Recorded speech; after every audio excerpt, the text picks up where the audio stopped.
Welcome to Circle Sanctuary Network Podcast, brought to you by Circle Sanctuary, one of the oldest nature spirituality churches in the United States, connecting people of nature-centered paths around the world.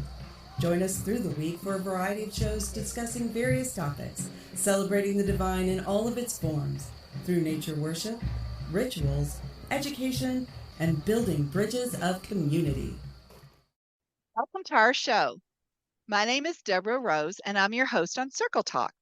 Circle Talk is one of the shows featured on CSNP, Circle Sanctuary Network Podcast. CSNP has a lineup of rotating shows through each month. Mondays feature Lunatic Mondays with host Laura Gonzalez. It can't be Tuesday without Circle Talk, and I will continue to be the host for this fun discussion show on the first and third Tuesday of each month. Wednesdays features Circle of Nature with none other than Selena Fox. The second and fourth Friday of each month features Songs of the Pagan Tribe, hosted by Kern Greenman. Less talk, more pagan music, exploring the songs, people, and the wonderful, inspiring world of pagan music. The third Friday of each month features Blue Marble, an eco-educational, eco-restorational, and eco-spirituality podcast that features eco-activist adventure stories about climate impacts with climate solutions and how you can manifest good energy for our planet. Would you like to celebrate the full moons with your community? Well, come online as we celebrate the next full moon with Circle Sanctuary Community online. The theme is Bridget Blessings and takes place on Thursday, January 25th. Full moon circles begin at 7 p.m., which is 8 p.m. Eastern, 6 p.m. Mountain, or 4 p.m. Pacific. Circle Sanctuary full moon circles include invocations, music, meditations, poetry, reflections, and ritual workings. They are facilitated by Circle Sanctuary ministers, Reverend Selena Fox and Reverend Judith Sizes, plus other members of the Circle Sanctuary community. Those joining online are invited to bring a candle to kindle during the ritual and are invited to interact with others in the chat on YouTube. Attendance is free and no registration is required. For more information, please go to circlesanctuary.org. Would you like to build a relationship with your ancestors and learn about the role that your ancestors can play in your daily life? I'm so excited about this new author. Tonight on Circle Talk, we're going to be talking with author Ben Simpson, who explores ancestral in his new books, Ancestral Whispers. Ben is a therapist, lecturer, student, and spiritual director. He has developed courses on a variety of topics, the power of a story and folklore. When not working with clients or writing, Ben is engaged with his areas of study, religious studies, medieval and classical studies, folklore, and spirituality. For more, go to his website at www.bensimpson.com. He's on Facebook at Ben Simpson, author, YouTube, and Instagram. Let's welcome Ben to Circle Talk. Thank you, Ben. Hello. Thank you so much, It's Deborah. so funny. I start to sneeze right in the middle of my intro. Isn't that just so professional? Anyway, thank you so much. We shared earlier, I got your book. It's very, very good. Did you always know you were going to write a book, or how did that process happen for you? It's been a lifelong dream, absolutely. I had a very difficult start with education because I didn't have dyslexia, but I had dyspraxia, and so I had to do a lot of speech therapy when I was a kid. When I came over to Canada as a child, I was put into remedial. They didn't quite know what to do with me, and so I always knew that I was really heavily connected with the book world, and I loved books. I did tons of work in a library when I was a teenager, but I never had the chance to sit down and have the time to sit down and write something. But I've always wanted to write, absolutely. Right. Well, your book is excellent, and it is available now on Llewellyn.com and Amazon and Barnes & Noble. People can get it right after the show, correct? Yes, they can. Yes. So it came out in September. Yeah. Congratulations. So ancestral veneration, what drew you to this topic? Absolutely. So it's I kind of fell into it in some ways. So really, I outlined this all in the first introduction. People can go to the Llewellyn website and read that. They do have a couple of chapters on there for free for people to preview. But I kind of was going through a early midlife crisis back in the middle of the 2010s. I had dropped out of university in 2010. I was kind of floundering about trying to figure out, what do I want to do with my life? Like, how do I get forward with life, right? And in 2015, I fell in with a group up here in Canada. It really jump-started my spirituality again. Eventually, that led to falling in with a Lukumi Ile, a spiritual house up here in Canada, whose roots are in Michigan. And one of the big parts of Lukumi as an introductory piece is ancestor work. Now, ancestors have always been a big part of my life, whether I was conscious of it or not, mainly because I was taken away from my ancestors when I was a kid. When I moved to Canada, I was completely taken away from my homeland, from where my biological ancestors, I should say, are all resting. And so I was connected to them mostly through story. And part of Lukumi is to connect with them as spiritual entities, spiritual beings, and see them as a force in your life. And I went through some really incredible experiences during my time with that group, including a year where so many people came back into my life, and I had a huge year of healing. And it was, at least I ascribe it to my work with the ancestors. So in 2019, I had finished studying psychotherapy. So I'm a trained therapist. I operate out of Canada and the United Kingdom. And I was looking at things I could do. I finished in September 2019. I started to write the course work that would eventually become this book. And a lot of that work is how to work with family story. Because a lot of therapy work really is about dealing with family story, intergenerational trauma, and the stories that we are handed and deal with for most of our lives, right? And then the pandemic hit, and what happened? Death was everywhere, right? Death was surrounding us, and we were all locked in. So in Canada here, the government was very good with supporting those of us who needed it. I lost most of my clients, and so I had a lot of time and not much to do. So I actually had a friend, Tiffany Larzik, who is also a fellow Llewellyn author. And I sat down with her and I said, well, I have this thing and I want to know what's the process to get this published, because I have the time to write this. I think that this would make a really good dent and I think it's needed. And so she sat down and she guided me through the process of how to submit a proposal and this, that, and all the other. And so I wrote it out first, and in August of 2021, I submitted it to Llewellyn, and 2 years later, here we are. Well, 2.5 years. Yeah. Hey, congratulations. Thank you. Thank you. Define ancestral veneration for us. What does it mean for you? Absolutely. So one of the big distinctions I make in the book is that ancestor veneration is different from ancestral mourning. So I think how I write the book, I really look at how the rest of the world works with ancestors. I use a lot of examples from Asia, Africa, South America, and I look at how the rest of the world is working with ancestors. And that is with a baseline understanding that they are here and now. Mourning is we are relegating the ancestors, the dead, to the afterlife that's inaccessible, or to the past. So when we say, when we get into our circles and we hold hands and we say, we're going to honor the ancestors now, and you take your minute to honor the ancestors. And then, okay, let's walk into deity work, right? It's often to remember the ancestors. But in ancestral veneration, it's not about remembering the ancestors in a way of they're in the past. It's about, oh yeah, remembering the ancestors as, oh, they're here now with us now. So it's that relationship building of building that relationship now, seeing them as being still present in the world now, and seeing ourselves connected to them, not as some vague sort of, they used to be alive, now they're not, but seeing ourselves as we're about to die too. We don't know when, but it's going to happen. We're all going to die. And so how are we spending our time here on Earth preparing ourselves to join those ancestors? Now, that being said, I also explore different types of ancestors in the book. And so half of it is to also expand what are we actually using that word for. So there's so many pieces.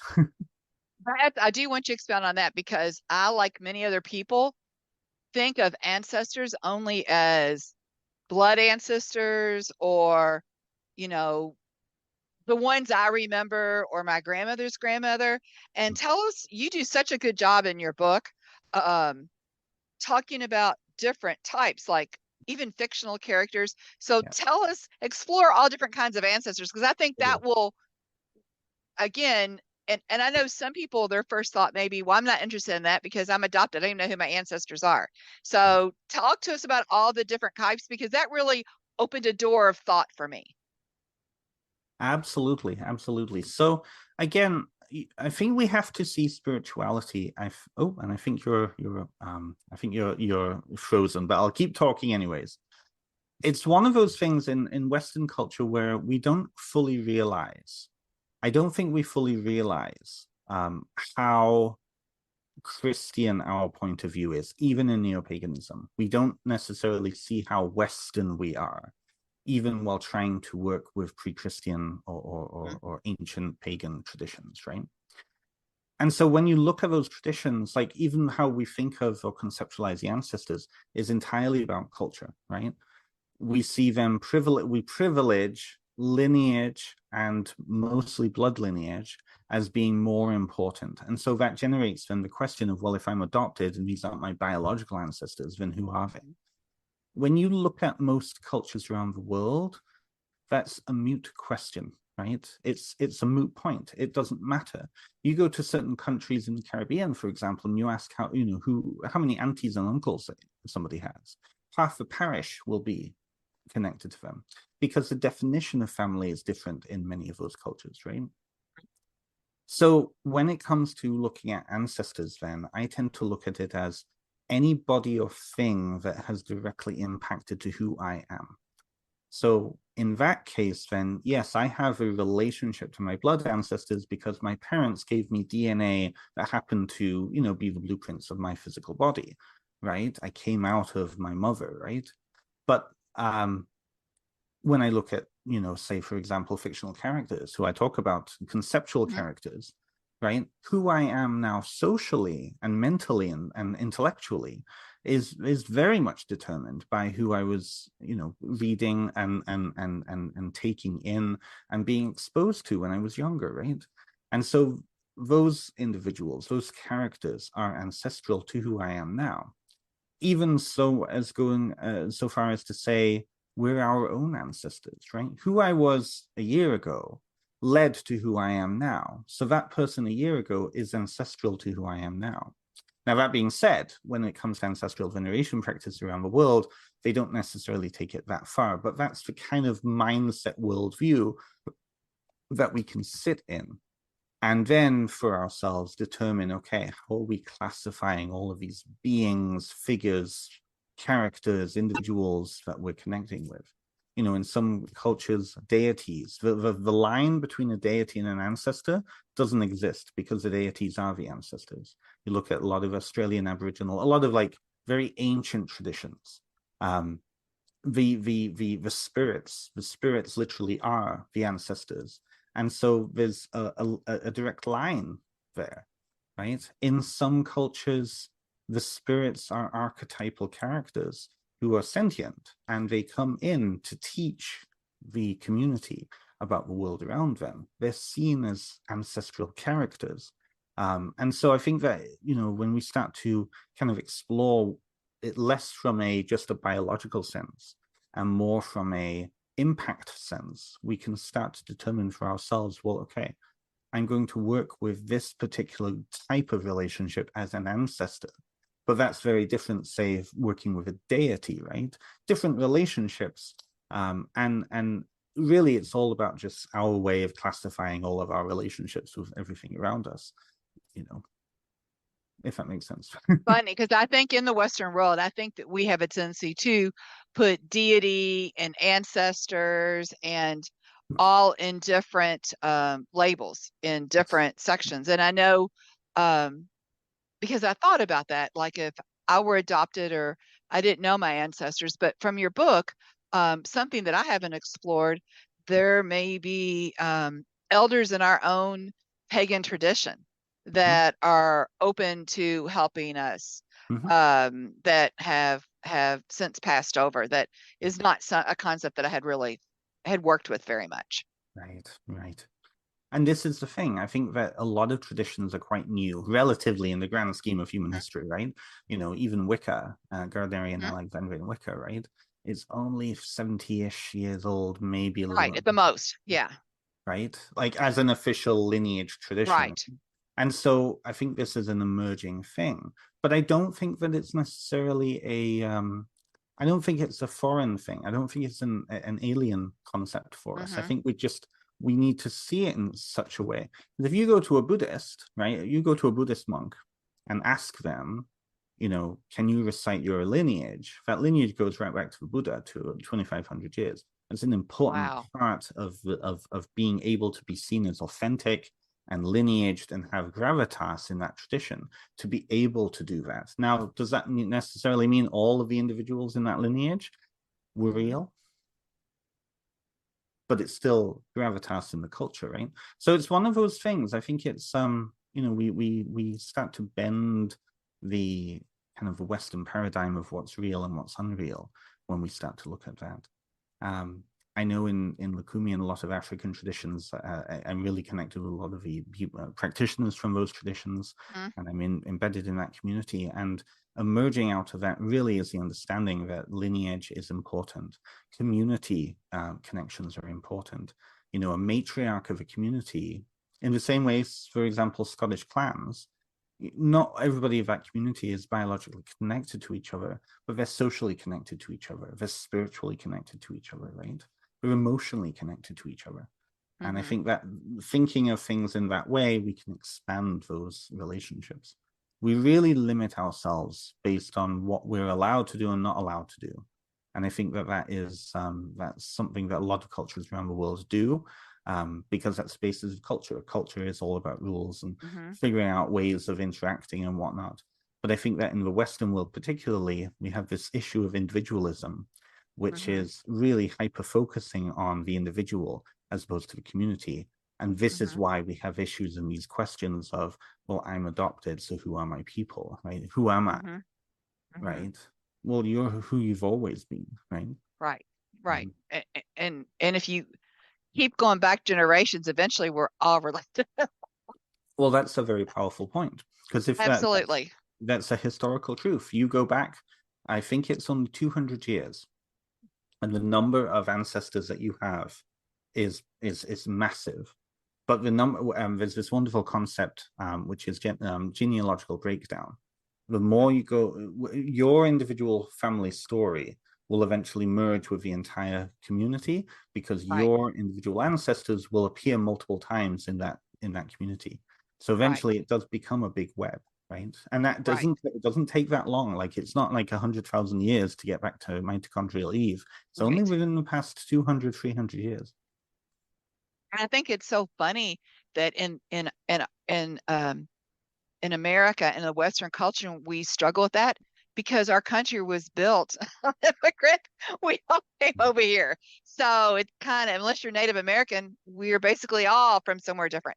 Mhm. So if you go back far enough, so it's kind of interesting. Your book also made me think of because you talk about when you think about ancestors and not just blood ancestors, but you think of an ancestral spokesperson.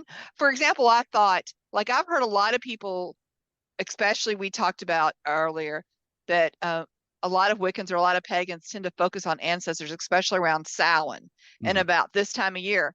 But I've heard people say, I don't work with my ancestors because they were Christian, Yeah. and I think it would offend them because I'm pagan.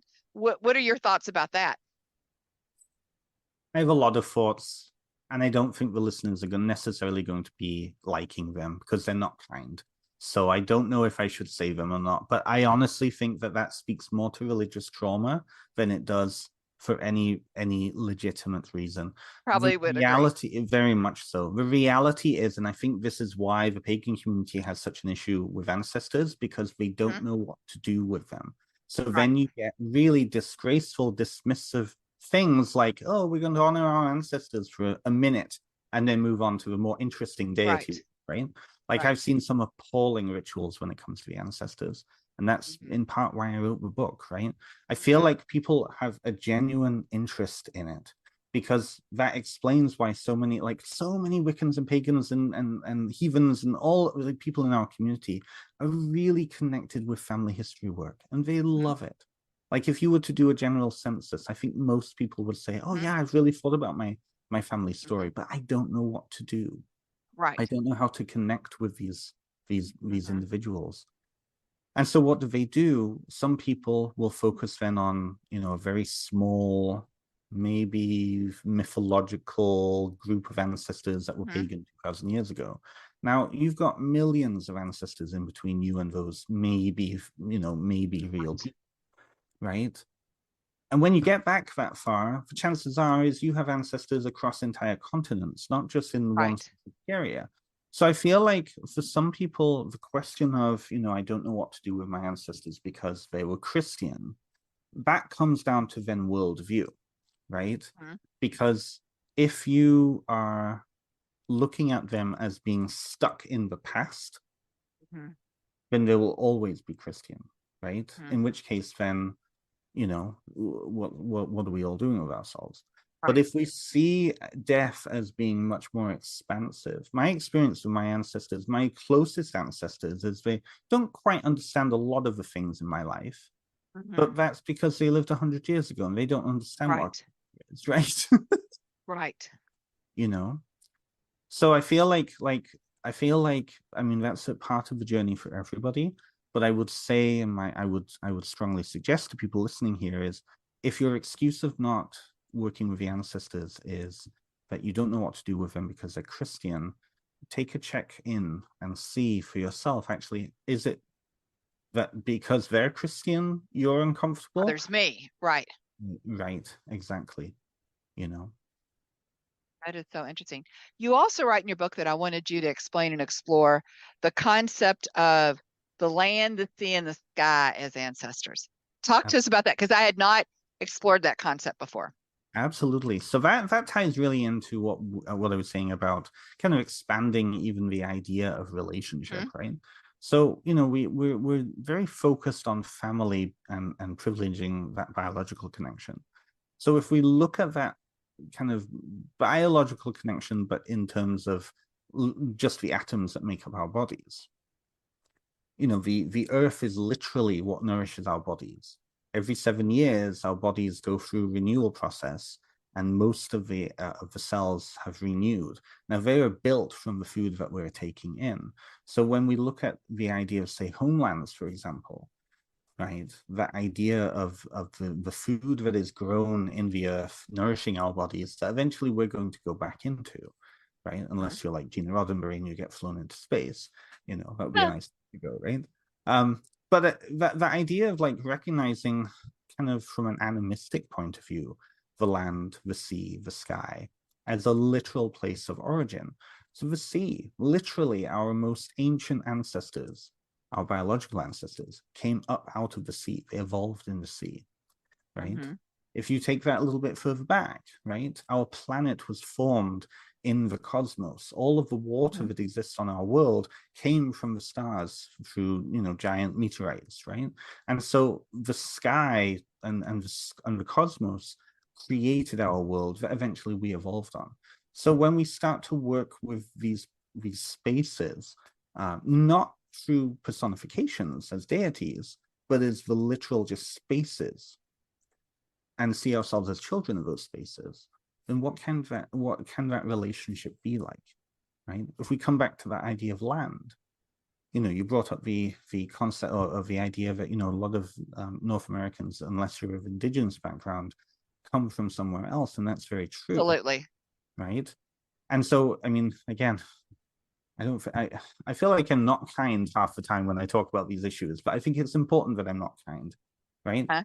I have noticed, as a British person living in North America most of my life, I've noticed sometimes very unhealthy obsession with the homelands, right? The idea of like our homelands in Europe, right? Right. Because there's that idea that you can't have relationship here. I read one of the most pivotal books I've read is Breeding Sweetgrass by Dr. Robin Wall Kimmerer. Beautiful book. Dr. Robin Wall Kimmerer is a botanist. She's also part of the Potawatomi Nation, and she's in upstate New York. She's originally from Oklahoma area, and she talks about indigenization. So that's very different from becoming indigenous, because people can't become indigenous to a place. Right. Their That ancestors. there are, right. You can't. But you can become indigenized, which is a relationship to the place that you're on now.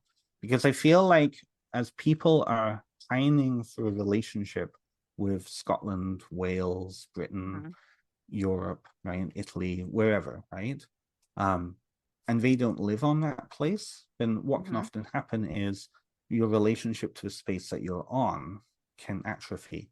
In which case, then, are you necessarily going to be taking care of that space in the same way as, you know, if you go over to another homeland somewhere else?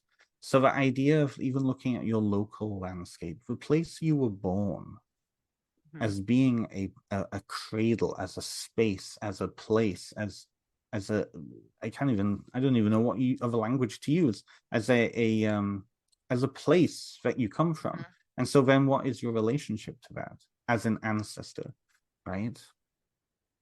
It raises some interesting questions. It makes you think. So but something else that you do very well in your book that I think our listeners will like, is at the end of your chapters,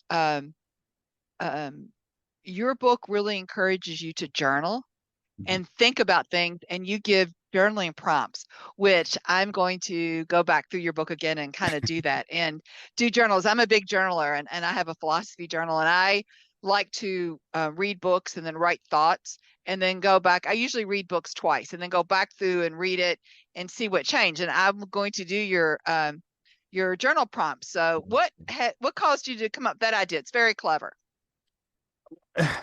As I was writing this, now I'll be honest with you, Llewellyn is one of those publishers. All of the major all of the pagan publishers, they have certain ways that they want their books put out there, right? And you can really quickly determine kind of what they're looking for just by looking at their catalog. Llewellyn is looking for books that are hands-on, that you can open up and do something with. Now, as I was writing this, something that was very intentionally done, and it caused an issue, because it's one of the biggest criticism of the book, is that I don't give people traditions to follow. I don't give people rituals to follow. Step-by-step rituals, right? Right, and to be fair, Llewellyn was okay with that, right? Because they understood what my intention was. The problem with ancestral work, when you're dealing with a community that is trying to rebuild and create rituals, right, is that a lot of people will gravitate towards books and take up the stuff from books verbatim, because it's, oh, well, this is the ritual. I need to do this ritual. Now, I'll just memorize and do this, right? Exactly. Because, I mean, let's be fair, other aspects of these traditions and these emerging spiritual traditions are those ritual focus, like, you know, learning how to properly call in the quarters and right. It's important. What my book is really about is relationship, and I think I say like that word relationship like 250 times in the book, right? And so if I give you a ritual to do, or if I give you something to do, even if it's just setting up like an altar space in a particular style and way, I've cheated you out of the ability to create that yourself, right? Now, for me, as like both a therapist and also a spiritual practitioner, I would be appalled if I were to do that, because again, the process is you building this for yourself. And again, one of the criticism of the book, and I think it's founded, I think it's fair, is that there's nothing to start out with. But another big piece of this book is the idea of getting people away from the idea of cultural appropriation. We don't have these types of traditions in Western culture. We did have, but because a lot of those traditions are connected in with, say, Catholic Day of the Dead and Catholicism, people in the pagan community are not sure what to do, right? Right. And so what are they doing? They're looking at other traditions like voodoo, like Mexican tradition, like Day of the Dead down in Mexico, like Chinese tradition, right? And a lot of times people are very, I don't want to say they do it, but I mean, I've seen enough of it through other channels. People are copying verbatim because they think that's the way to do it. But what happens when you do that, especially with the ancestors and especially blood relatives, is that by copying somebody else's or taking up somebody else's traditional way of working with their ancestors and their dead, is that you're, first of all, not connecting to your own ancestors who don't have any understanding of what you're doing. You're also kind of jumping into a cultural tradition where the ancestors of that cultural tradition did that ritual when they were alive, and it becomes then a conversation piece between those ancestors and their descendants. Now, if you were to do it, it would be like, what are you doing? Right? Your ancestors won't understand who you are, like what you're doing. Right. And the ancestors of that tradition that you're tapping into won't know who you are because you're not related to them, right? So this idea of building that for yourself, finding meaningful ways of connecting. Your great-great-grandmother might not necessarily understand your paganism, but she'll understand that you're trying to connect with her by setting up a little space that you honor her by putting her favorite food, right? Meaningful pieces like that. So I the whole book really is, the first part is all about worldview, testing your worldview. Right. The second part is about then taking you through each of these living traditional parts of tradition, such as setting up a sacred space, right, pilgrimage. What is the meaning that you're trying to create? Because to me, all ritual is about communication, right? Communicating with spirit, you're communicating with self, you're communicating with others, right? So the journal prompts, to bring it all back to that, is really there to get people to think and engage with. Absolutely. Yeah. Absolutely. And it's funny, I will disagree with your criticism of your book. I think there are, and not just Will and a lot of publishers, I think in any topic, there's a lot of 101 books, but a big complaint's not the right word, critique that I've heard from a lot of fellow practitioners is there's not that next level book. There's a lot of books on how to cast a circle. There's not a lot of books that make you think and go, and I think your book falls into that. It falls into something that makes you think. And again, I think sometimes, like I've heard people say that working with ancestors, maybe that belongs to Celtic, or you talked about Day of the Dead, or Mexican, or certain traditions, and maybe it doesn't work with the way I do magic. But after reading your book, I would disagree. So I think that's a great point that your book makes. Well, and you raise a great point there, right? Ancestral veneration isn't magic. And this is where I really disagree with a lot of practitioners out there. And I think this is where it starts to come down to that question of, well, what do you do with the ancestors? Well, you don't do anything with the ancestors. They're just there, It's like walking in. Magic is about gaining something, usually, right? It's about practicing to gain. Right. Magic is different from religion in that aspect. Religion has magic in it, but I think that people often conflate these two in these traditions, and I think that's a mistake, because magic is about willfully creating change for yourself. Right. For a will, right? With ancestor veneration, it's about relationship. So I see a lot of witches out there who are saying, there's a whole stream of like ancestral magic and this, and that, and all the other. And the image I always get in my head is walking into, great grandma's house, sitting down and demanding that she does something for you, and then being whipped over the head, right? This is where that relationship piece comes in. In most traditions around the world, you have ancestral intercession, and that's a very common thing. the belief that the ancestors have a direct hand in affecting Right. but that takes relationship. You go to China, right? The reason that the young kids are often putting joss sticks at the ancestral altar regularly is because there's a reciprocal relationship there, right?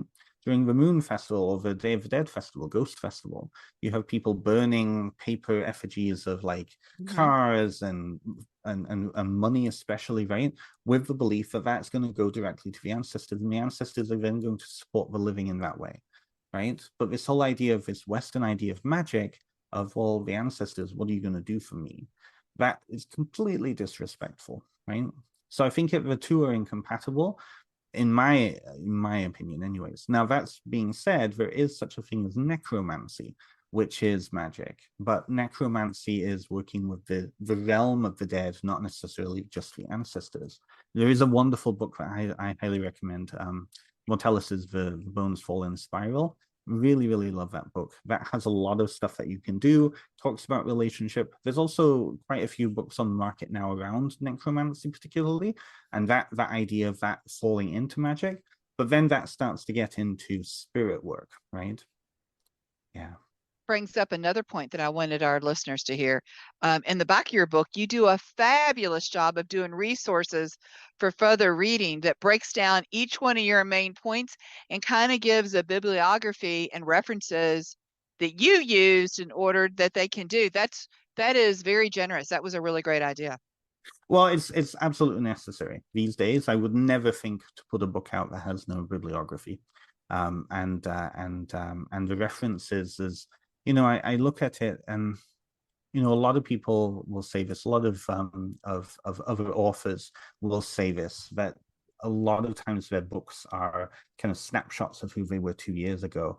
And when I was kind of going through this process, I was thinking to myself, well, this is the book that I would have wanted 5 years ago as somebody who was involved in a religion and a tradition, Lukumi, where the ritual was beautiful, working with the ancestors was beautiful, but the ritual process was very much geared towards the ancestors of that tradition. My ancestors, kind of in the room, they were polite, they weren't quite sure what to do, but they were being polite, right? So this was like a lot of the pieces in that reference and those further resources were what I would have needed a few years ago. Now, that being said, since the pandemic, all sorts of new books have come out on the market. So I'm like, I wish I could have put that one in there, but it's one of those. So tell me if this is something that has not been part of my practice, my spirituality, and I would like to get started. First step, buy your book. But after I buy your book and read it, that's a question I hear a lot when I teach classes, or I hear people, is they get excited, and I feel like a lot of pagans are in their head that they may read 100 books on candle magic, but like never really touch a candle. So, how would you say they get started in trying to figure out ancestors? What's the first step they should do? Well, that's the reason for the book, really. That's the thing, To walk them through. Yeah, there's a lot of, like, really, again, like I said, the book is really designed for people who are coming to this mindset without anything.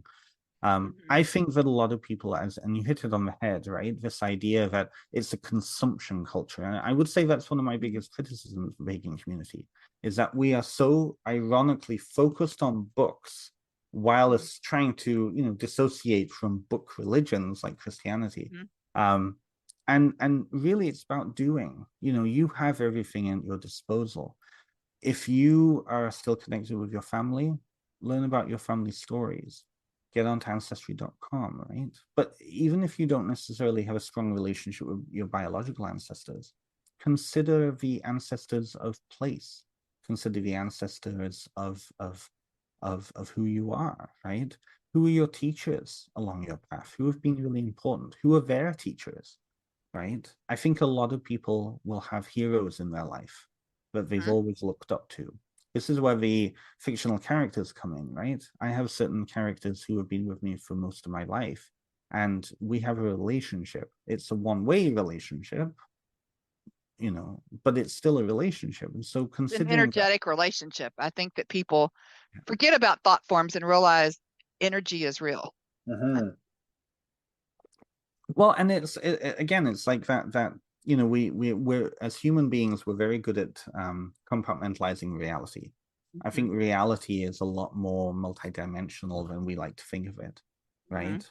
And like, for example, I'll say this. So I know the people listening to this can't see me physically, but I am a British Canadian guy. I've got black wire rim glasses. I have a scar on my forehead. I've got a British accent, and I practice magic. Now, who does that Harry Potter. exactly? Right, right. So it's one of those things. People have often said, like, I do look like a heavier set Daniel Radcliffe. When I came over to Canada, like, I'm 37, Harry Potter was just coming out at around the same time, right? So I really gravitated towards him, right? I wasn't locked up in a cupboard, don't get me wrong, but I felt like I was locked up in a cupboard a lot of the time, right? And when I started to explore paganism and magic and reconnecting with my British roots through those things, through folklore, I related to him. And so throughout my life, and mainly because half the time, sometimes I'm being bullied by it, right? Me and Harry have been kind of wandering about. So but that relationship is really important. And so for me, he is an ancestor of who I am. So I would say, to get started, think about your relationships. Think about the beings and the spirits and the figures that you already have in your life. Think about the family stories. And this is the other thing too. Anybody who's been in therapy will know this. Your ancestral connection is in the very way that you act. Because when we're born into a family, whether you're adopted or you're biologically connected to them, you are still initiated into and socialized into the culture of that family.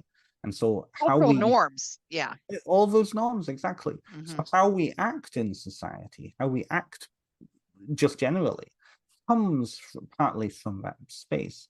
And so thinking about what are the things that are still inside of us that have been inherited, right? So yeah, it's a difficult question. So I'll say just buy the book, but there's so many other pieces too.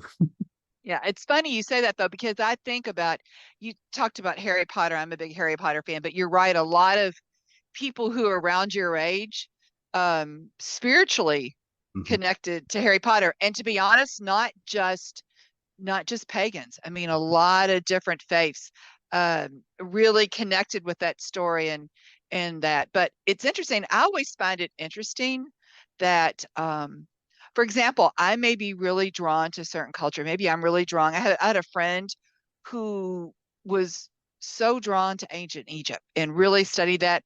Yet I have another friend who just loves the Civil War. I just find it interesting that people are drawn to such different things really strongly. And your book has made me think, is there ancestral, is there some type of connection that, an energetic cord that we don't know that makes me, so interested in Asian cultures, but yet my girlfriend's so interested in ancient Egypt and I'm not really. Does that make sense? It totally makes sense. And totally makes sense. This is where we start to get timey-wimey, though. This is where we start to go Doctor Who with this, is that when you start to bring in that idea of even karmic connection, right? Karmic relationship. You start to think about, okay, well, what is the nature of self? And that's in fact how I open the book, because a lot of people think of ancestors as the dead, but they don't necessarily think about, well, who are the dead, right? And in order to answer what is dead, you have to answer what is life. And and this is an interesting thing. I'm going to do another plug just because I love their book so much. I really highly recommend it. So I had Mortellus on my own podcast a couple of weeks. I'm not sure when this is coming out, but the first week of January is when Mortellus's interview with me came out, and I knew that their book was coming out around the same time as mine, and I was really hoping that I was able to dive into it first, use it as a source, but alas, that didn't happen. When I actually got into it, we come from the exact same position. We start to explore the idea of self and multiplicity of self. So this idea of the Western world, we only have really three parts to ourselves. We have the soul, we have the mind, and we have the body, The body. right? Mhm. When we die, the body dies, but the mind goes with the soul into the afterlife, right? And I Mhm. would argue that that often has come into neo-paganism, right? The whole idea of the Summerlands really is an adaptation of the Judeo-Christian way of looking at the afterlife, Heaven, absolutely. right? So, and Because there's it's nothing wrong familiar with to that. us. No, Right. it's familiar, exactly. It's familiar Right. to, It's just right? familiar. But when you look at We other paganized heaven. we paganized heaven, exactly. But when we look at other cultures around the world, we start to look at then, like the ancient Norse had multiple parts of self. And some of those parts of self migrated into future generations. So, like the idea of luck, Hemingya, would often be passed down into the generations. And that's why you see so many Norse have children who, and Anglo-Saxons, the parts of the name went down with the children because part of that idea of the self went with that, with Mhm. those children. We look at ancient Egyptian, right? How many parts of the self did the ancient Egyptian body have? You needed to mummify the body, you had to take out the heart, all of the central organs, right? All of these things. The bar was all over the place, the car was in the Right. corner, right? And all of those things made up the individual. All of those things needed to survive in order for that individual to survive. So this idea of karma and this idea of multiplicity of self, a part of you may very well have been in ancient Egypt. A Mhm. part of you may very well have reincarnated in, I don't know, as Marie Antoinette. It seems like everybody was Marie Antoinette at one point, right? I know I was, but it's one That's of those so things, the funny. multiplicity of self, right? So there's this idea of, like, in reincarnation cultures like Hinduism and Buddhism, Mhm. they have ancestral worship. And this often frustrates Westerners because it's like, well, if you believe in reincarnation, then how can there be a whole bank of ancestors sitting around in an afterlife somewhere? And Right. it's this idea that there is an aspect of that individual as an ancestor in an Still there. afterlife, Yeah. while another part goes on, and so on and so on and so on. So it's a really, really interesting thing. So when I got into Mortellis's book, we were coming from the exact same position, and it was so exciting to see another pagan writer really in the deaf industry coming from it from that point of view. That's why I'm loving the book, and I really see it as a good companion to mine, a mine to theirs. So, but there's tons of really good stuff on the market right now. Plug your podcast. Tell us about your podcast. We love podcast here. Of course. So this was really one of those things I started as a way of networking. So Mhm. during the pandemic, I started with season 1. I call it Essence Podcast. And I started with only like 12 episodes. I was inviting on friends, people from the pagan community up here, therapists, artists, and that was that. And Morgan Daimler I had on, and I adore Morgan. Morgan's been on quite a few times. I had Mara Starling, who was also from Wales, and around that time, her book Welsh Witchcraft was coming out. So I had her on. We were like really, reminiscing, because Mara comes from about like 20 minutes from where I'm from over there Oh, in that's Wales. fun. Nice, yeah. So I was like, okay, well, that's it. And then a year later, I got into my book, writing my book. And this past year, I decided, you know what, I'm going to start this up again, mainly because I want to start putting myself out there. I want to connect with other authors. I had some incredible endorsements as part of the book, and that really came because of my networking. And I was like, the more I met, the more fellow authors I've met, the more I just enjoyed just talking. Because, if you go through this horribly traumatic experience of writing a book for 2 years, Like having a baby. it's like having a Yep. baby. And Mhm. so it's nice to be I've able had to many say, of authors tell me that. yeah, So, oh, yeah. it's hell. It's great, but it's hell, Mhm. right? Mhm. The editing process and over the past It's 2 like years. labor. That's what I was told. That's the Yeah. hard. I was told writing the book was not the hard part. Is having someone else suggestions of changing your words can be hard. See, interestingly, that wasn't the hardest piece for me, because I went What was into the it really hardest? with the trust. I think the hardest for me was actually, ironically, it was sourcing my information, because as I was writing, I got into such a flow, and I was Right. just bringing in, and during that time period, I was also in the process of going back to school too. So I went back to finish my degree, but I stopped in 2010. And I actually just submitted my final exam. I'm now finished, so that's a good thing. Thank you. Congratulations. Thank you. Thank you. So I've been writing a lot over the past 2 years, but but it was one of those, like, the podcast allowed me to do that. And as I got into it, I noticed that I could bring in my therapy counseling skills. And so a lot of these conversations go deeper, and a lot of most of my guests have really appreciated that. I've had people like, well, I've had 3 of the 4 Forlocks on. I've had Matt, Devin, and Storm. Fairy Wolf I've had on. Morgan Daimler's been on again. A load of British authors. David Bard, who I know is a good friend of Celine Fox. Absolutely. I have talked with him many a time. You have to come to PSG too. He comes to PSG. So it's just really, really fun. And I think Christopher Hughes delightful this year, isn't he? I have. Yes, I have spoken and talked with him, and he's also very, very delightful. So, so yes, it's, in fact, again, since I'm from here, I don't really notice the differences, but both of them like to talk about the difference between, paganism in America and paganism across the pond, and how it's different. And it's just really, really, it's really fun. So do you have a new book coming, or have you thoughts of something else? Absolutely, yes. So I do have some, well, I'm actually actively working on proposals for that right now. Oh, A couple. So going back to school, I've been studying medieval, classical, and religious studies. I'm really knee deep in folklore, and so my next book is going to be on folklore of a particular variety, really zeroing in on a particular aspect of folklore. And I can't say anything yet because I don't have a contract with it yet, but I do have other ideas. I'm in talks with Llewellyn for something else as well. So other things are coming. It's one of those things that you get the bug and you just want to keep going, That's great. Well, and we benefit from that. So thank you very much. Your book is excellent.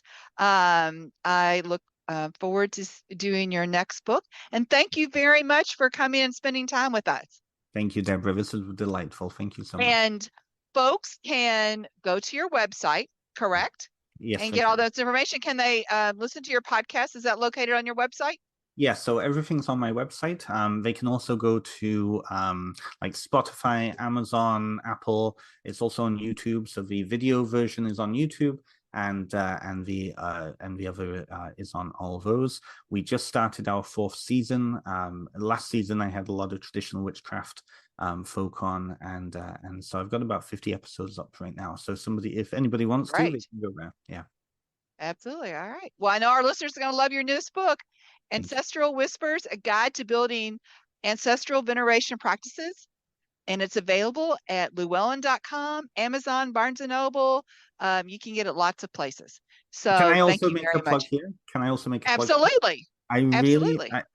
I love when people can get a book of mine from anywhere. I do highly recommend go to your local independent bookstores. They can always put them in. They're wonderful. You're supporting local, and you can also get them from the Llewellyn website directly too. So absolutely, do please review. It doesn't matter what book you're reading. Reviews always help us. So.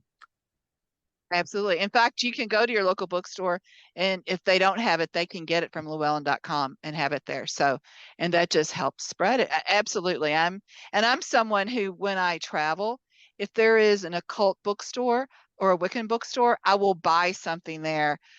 Even though I may be able to get it cheaper online, because we really, really need to support our local businesses, because we've lost a lot of them. And as a tradition, I like for us to keep them. So, all right. Good job. Well done. I'm excited. I'm excited about your new book now. That's Ben. I want to thank Steve, our sound engineer, for his technical expertise. And I'd like to thank all of you out there, our listeners, for your continued support of all of our shows here on Circle Sanctuary Network Podcast, or CSNP. Come back for our next Circle Talk, which is on February 6th. I look forward to being with all of you all again. So please come back. Good night, everyone, and blessed be. Thank you for joining us on the Circle Sanctuary Network podcast, presented by Circle Sanctuary and produced for all who follow nature-centered paths. Join us throughout the week for various programming connecting with the community around the world. Please don't forget to watch for updates on the Circle Sanctuary website at www.circlesanctuary.org. Follow us on Facebook at facebook.com/CSN Podcasts. We can also be found on your favorite podcast hosting sites such as iTunes, Stitcher, Spotify, and others. Until next time, many blessings.